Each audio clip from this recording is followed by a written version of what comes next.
Welcome back to The Road Forward, a podcast for trucking industry leaders, brought to you by TruckSpy, the all-in-one fleet management platform built to empower your drivers to be compliant, productive, and safe. My name's Alex. Welcome back, or welcome to episode, I think we're on 40, actually. I think 40, yeah. Matt, how are you doing? I'm doing great, Alex. How are you? Doing good. And then we have Flint as well. Flint, how are you, sir? Hey, Alex, I'm always living the dream when we get to record the podcast, man. Yeah, this is probably like the most fun of the week that we have, okay? Other than that, it's just work. Here we're having some fun. You guys know how we start the pod, okay? With a little bit of humor. First one, we got, from our friends over at Reddit /truckers. So good old Iowa 80. Obviously, it's windy in Iowa 80. You in Wyoming, they have a windsock, but as you can see in a picture, it's an actual chain. Okay, and look at what the sign says. I don't know if you guys seen this sign before. Strength of wind from chain angle, 0 degrees, broken, notify meteorologist. So if it's hanging straight down, that means it's broken because there's wind all the time. And then look at if it's 90 degrees, which in this picture it is 90 degrees. Welcome to wonderful Wyoming. Yeah. A little bit windy. It's the truth. So if you drive up through there, you'll just see like high wind warnings and tractor trailers flipped on their sides. My brother-in-law lives in Cheyenne. Anytime we go out there, it's like you no longer need to work out. You just go outside and like walk across the driveway, and that's all the resistance you need for the day. Yeah. Beautiful, but just beware of low-flying trains. I like that. Low-flying trains. Wind doesn't seem to be like the biggest concern for them right now. They're like having the most brutal winter in 50 years or something right now. Yeah, but they also get the wind with the snow. So I was up there in March one time, and they're like calving, and they're digging baby calves out of like 30-foot snow drifts at 3 a.m. Like it's just pure misery. Yeah. So speaking of misery, unfortunately, rest in peace to this person. Oh wait, hold on. Okay, my bad. Let's try that again. Okay. Speaking of misery, rest in peace to this person. But I mean, once a trucker, always a trucker, I guess. So it's a tombstone, but it's in the face of a trucking cab. So unfortunately, that's someone's passing away, but literally once a trucker, always a trucker. Matt, what are your thoughts? Are those beer cans set on that? I think so. Yeah. Yeah. I think so. Yeah. So beer cans. I was kind of wondering what would be my tombstone, like profession wise, like Flint. Would it be like a computer or something? Like like dedicated to your career? What would be the shape of my tombstone dedicated to my career? Who the heck knows? Maybe just like a Zoom. Probably call. like a giant pint glass. Does that fit? Like 6 foot tall. Yeah. Maybe make it 5'8", right? Right. Okay, 5'8", same height as Matt. Okay, good. Anyways, okay, and then last but not least, we got a little bit of a Family Guy. So the question it's do truckers go to hell? Right? Peter's asking God, and God says no. Okay, how about brokers? God responds, straight to hell, to the boiler room of hell, all the way down. Good. That makes me happy, Peter responds. And it's like, well, yeah, I mean, I get it. Brokers, obviously, the way brokers make money is essentially, taking a share of a trucking company's portion, you could say. But it's funny that there is a universal hatred to brokerages. I'm just curious, what about AI brokers? Obviously, this post says, what about dispatchers? So it's just like, it's going to be interesting to see if these memes are going to be relevant in the next couple of years. Well, it just seems like brokers, everybody's complaining about them, but there's obviously a need there because we have I guess the tools that you could technically automate it, but here we are still with plenty of brokers out there. So I honestly don't get the hate. But I mean, I guess I kind of get it, but at the same time, it's like, seems like we need them.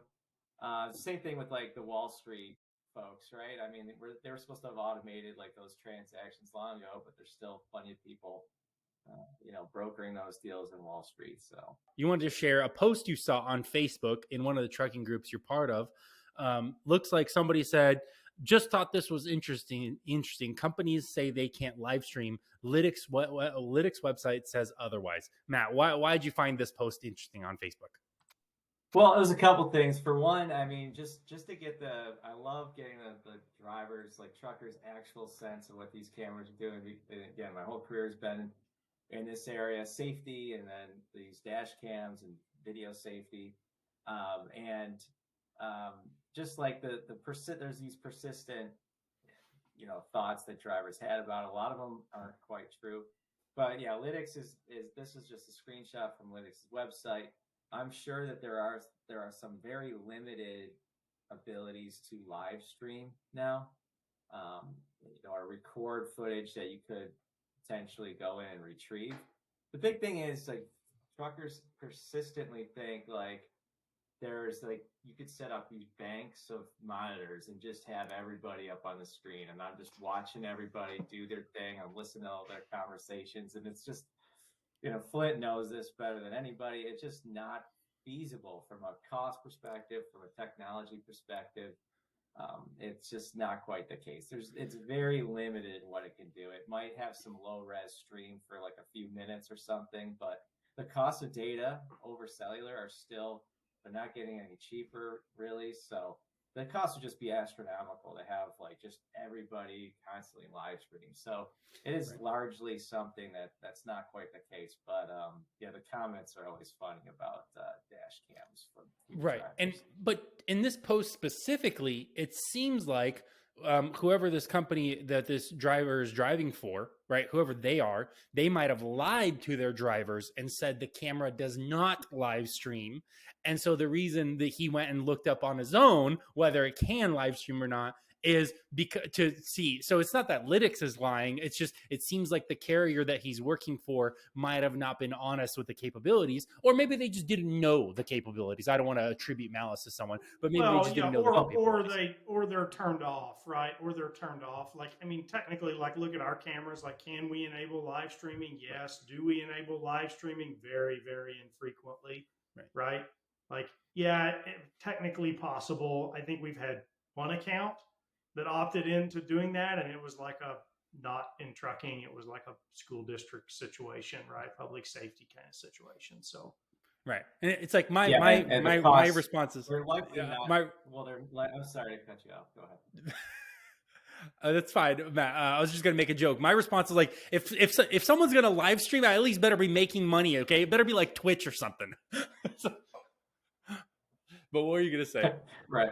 Well, I was just saying, like, likely this fleet, or whoever this driver was driving for, didn't contract for that service. It would be an expensive service, and for me as a former fleet manager too, it's not something that would be worth it, right? What are you going to get from trying to live stream something? I think a lot of fleets, they might want to have some real-time access to the environments the drivers are in. I think one thing drivers really have to keep in mind is when you're representing a fleet, they're constantly having to like manage their business. The drivers are being accused of not doing things properly. Without that real-time information, especially video, a lot of times fleets cannot defend their drivers.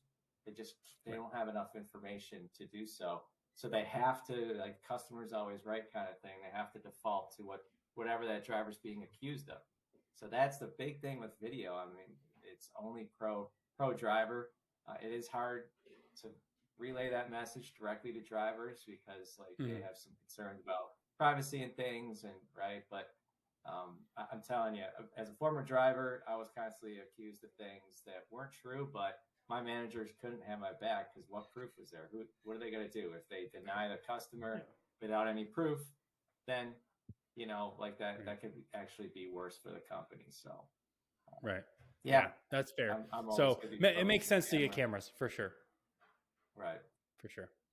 But I want to move on. Flint, I think you had you saw an article about Night Swift, and I mean, I guess who doesn't see an article about Night Swift? But what brought you attention to this one? Well, first, just this is kind of funny. Like Swift doesn't want drivers under 21 years old because they're worried about how safe they'll be. Like I'm more worried about how safe Swift is in general, not just the drivers under 21. But that's just me. No, seriously though, they kind of buried the lead here just a little bit with the headline, but really what the guy's concerned about is supply, right? Is oversupply. So he's saying, well, the availability of drivers is like one of the constraining factors in terms of how much supply is in the trucking space. And so right now we're in an oversupply situation where there's more trucks than there are loads, and therefore rates decline. So like, do we really want to begin removing a constraint on supply? I hear that argument. I also hear the other side of that argument. Like, cool, if you're sitting here in Knight Swift's chair as the largest carrier in the U.S. or one of the largest carriers in the U.S., maybe I would have a different opinion if if I have 8 trucks and I'm struggling to keep one of them manned and I still have to make truck payments, right? Like, you really could argue this either way. I struggle with. Well, what happened to the driver shortage? But yeah, evidently it doesn't exist according to Knight Swift. I don't know. Yeah. So, but anyway, he goes on in this interview to talk about like the overall supply demand characteristics of the industry and how truckload carriers, like, there continues to be a mismatch between supply and demand. Like, there's either way too much demand for freight and way too few trucks, or there's way too many trucks and way too little freight. Which I think is interesting. He says that the LTL guys, I think you can sit there, the LTL guys have figured this out, which is just interesting, right? To kind of compare and contrast truckload transportation to LTL. Anyway, I thought it was an interesting interview. Right. But he's essentially saying like, hey, contract rates right now are good, but the lower the spot market rate goes, the more our customers are going to push to renegotiate the terms, or they'll start putting it on the spot market. And so it's like, we want to keep our bottom line as is right now, right? Like, that's kind of the argument, is like, I want to keep making money for the time being because rates are already low enough. Yep. And why have the LTL guys figured this out? Well, it's because there's a big barrier to entry, right? It's not like I can't go compete in the LTL world with my 5 trucks. Right. But I can go haul brokered freight on the spot market with my 5 trucks. Right. Yeah. Because LTL is warehouses. I don't have national coverage. Like, right. That's what I was going to say. Because LTL is like, you would need a warehouse, you would need locations, you would need all this stuff, terminals, whatever. Okay. Interesting. Yeah. I mean, yeah, that's funny. Matt, I know you've been kind of supportive of under 21 drivers on this podcast. We've talked about it. What are your thoughts about Knight Swift rejecting under 21 drivers? Yeah, it seems like there's some market forces that they're actually more concerned about, right? And I don't know about. I haven't read this article, so I don't know if they're really saying that drivers under 21 wouldn't be safe. I think that's the big position that I'm coming from, is that I don't think that somebody under the age of 21 would necessarily be unsafe. I think they'd actually be more apt to be safe under the right training conditions, especially because, again, they're more likely to embrace technology, which is designed to help them be safe. Interesting. And I know we talked about it, the safety report that we discussed a few weeks back. I know it was a limited data set, and it looked like under 21 drivers, by all accounts, were below the average amount of truckers that crashed or something like that. So the data seems like it's there, that under 21 drivers on that limited set are safer. But it's just going to be interesting to follow along to see how it all turns out. I kind of couldn't care less, honestly. I just think to be a driver at such a young age, that means you're not going to go to college. You're not going to get a degree of any kind. You're not going to learn a trade or something that may have longer effects. Like, that may have a longer opportunity for a career, right? Like, that's kind of the issue. Whereas I'm kind of coming at it from the opposite side. Is like, I actually want these kids to have another option besides going through the university system and building up a bunch of debt just to get a degree that won't end up being useful to them. So that's probably a big. Yeah, and you can always go back and get a degree. Like, you can always change careers. I mean, I just think about this in terms of, like, at 18, you're cool to join the Marines, get handed an assault rifle, and dropped into a war zone. But we can't trust you to drive a truck on the Right. interstate. That's too much responsibility. Yeah, That makes no sense. that's funny. That's a good point. That's a really good point. But that leads me to my article, which I actually don't have one. I know I think it was last week on the pod or the week before, we were talking about like if you were to start a trucking business, how would you do it? And there was a little bit of a disagreement on new or used vehicles. Okay, and so this is where the question is going to be like, okay, let's try to figure out now that somebody knows how to start a trucking company, which is, to summarize the week before the episode is like, you could either buy one or you could essentially or buy one, or if you're going to build one, then make sure it's super niche focused where competition just can't come in and take your business, right? But really, we had a disagreement on used or new. And so, Flint, I want you to give me an argument on why someone would buy a used vehicle, and then we'll ask Matt, and Matt will give us an argument on why someone would buy a new one, because I know that's opposite of what you think, because Matt said used in the episode, and Flint said only new. So, Flint, let's start with you. Argument for why somebody would buy used. Yeah, I mean, I think that the most salient argument for why you would buy used is if you're trying to buy something pre-ELD mandate in the trucking world, like I get that argument. Maybe you want to try to be pre-emissions. Maybe you just don't have enough capital to buy new trucks and you don't have good enough credit to get them financed, but you need capacity. Maybe you go out and buy used trucks. Maybe you just have an affinity for big nose Peterbilts, right? I mean, there's a few different reasons. Yeah, and I would say a majority of the people probably fall into that, which is the capital issue. Like, very few people can get financing for $100,000, and because then the requirement would be like 25% down on top of the taxes and whatnot. Yeah, but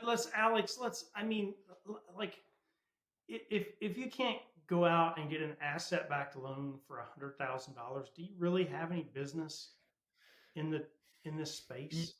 I mean, let's right. I don't want to be mean here, but like if you don't have that much financial wherewithal, like this market's very volatile. This might not be where you want to operate your business. Right. That's fair. But what about an owner operator, right? An owner operator, it's like, well, I saved up 40, 50 grand. I could go get a truck. I could make my own hours. I could haul whatever I want to haul. Well, sure. I mean, that's probably a different animal than a fleet, right? Because you probably have a preference. You're like, well, I really like this year, make and model. This truck is purple and I like the color purple. Like that's a different, I mean, I'm thinking like from a business right, managing a fleet and performance perspective, if you're managing a fleet. Okay. And Matt, I know you said you would buy used. What's the and so I'm asking you to make an argument for buying new. But what are your thoughts? Give me a reason why a fleet should definitely consider new versus used. Oh, there's a lot of good technology going into those newer vehicles that you can immediately get some benefit out of. I know our friends over at Platform Science have some interesting things going on where a lot of those newer trucks rolling right off the line are capable of doing some really advanced things already. Yeah, I mean, I don't know. You just have to build in the depreciation, I guess, in terms of how you're constructing your taxes. Whatever I did, it wasn't the right thing. Well, Matt, let's thing. I'll tell you that. Matt likes turning wrenches. Let's face it. Matt likes to drive all day, do maintenance at night, right? And he hates the idea that he might have a truck that does not require him to do 10 hours of maintenance every week to keep it on. Nailed it. I don't know how you read my mind like that, but you did. I read your mind. I knew. You've got a nice little Craftsman toolbox, and it just pains you to think that you won't be able to pull out that 9/16 wrench. Yeah. Okay, hold on. But that leads me to a point, okay, to a question. Let's say maybe you're limited on funding, right? But you are an expert mechanic. And you can take a used truck, and knowing that because of your mechanical background, a lot of people are scared because they're out of warranty now. They might break down a lot, but because you're very, very knowledgeable on mechanical operations side, it's like you could deploy a fleet knowing that they would get roughly similar MPG, because a 3 to 5 year old truck gets similar MPG to the new trucks nowadays. So like not much has changed. So we're talking like if you're getting a 2017, 18, 19 truck with And if that's the case, Alex, should you be in the trucking business or should you be in the mechanic business? See, but what if the mechanic business doesn't make as much money as trucking, and so that's why you're going into the trucking business?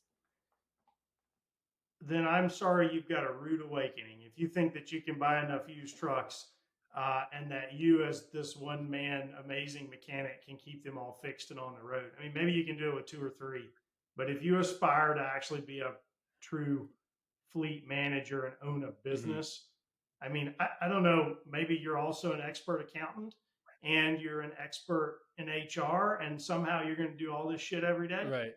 I don't know. Well, it just seems luck. Last thing to argue. I'm now arguing back. I'm not being devil's advocate against my own opinion, but it just seems like you're like 4 to 6 months away from a used POS anyway, depending on how hard the operation is on the vehicles. So it's like you might as well start with it, because if you buy new, then you have all that depreciation right up front, and then it goes to hell anyway after a few months. Depreciation is a good thing, right? Because you can just take a bonus on your taxes. Yeah, it actually benefits you. I don't know how I don't know much about that. So, but it's depreciation. You're writing off like, oh, because I put this many miles on it, it's worth much less, and so you write off that. No, bonus, guys, come on, bonus depreciation. So if I go buy it, and maybe this will go away, but if I go spend $200,000 this year on a new truck, that truck will last me, I don't know, 5-7 years. Normally, you're putting a 5-year lifespan on a tractor. Bonus lets you write off the full $200,000 this year as an OPEX. So I can accelerate my depreciation, take it all this year against my taxes. Right, but then you still have to keep that truck for 5 years. Otherwise, you get penalty if you sell it earlier, correct? Yeah, correct. So then you would end up having to recapture that depreciation later. But if you're planning on running it, like typically you'll take a salvage value, right? You'll just plan ahead for that. Like I know I'm going to keep it 7 years. I bought it for 200. It's going to be worth 30. Like I'll have to recapture 30 at the end, but okay, whatever. Like money today is better than money tomorrow. Right. And so companies essentially that are growing maybe quickly and they want to write off some stuff on taxes, it's in their best interest to buy something new to write it all off this year, correct? Yeah, right. I mean, you can do a little tax plan. Okay. Yeah, especially if you anticipate tax rates going up. Right. Which, which they do. I just want the vehicle to have CarPlay in it. So yeah, I don't think that's gonna be a truck. I don't think. I want it to be a gasoline powered engine with CarPlay. Only 2 criteria. Right.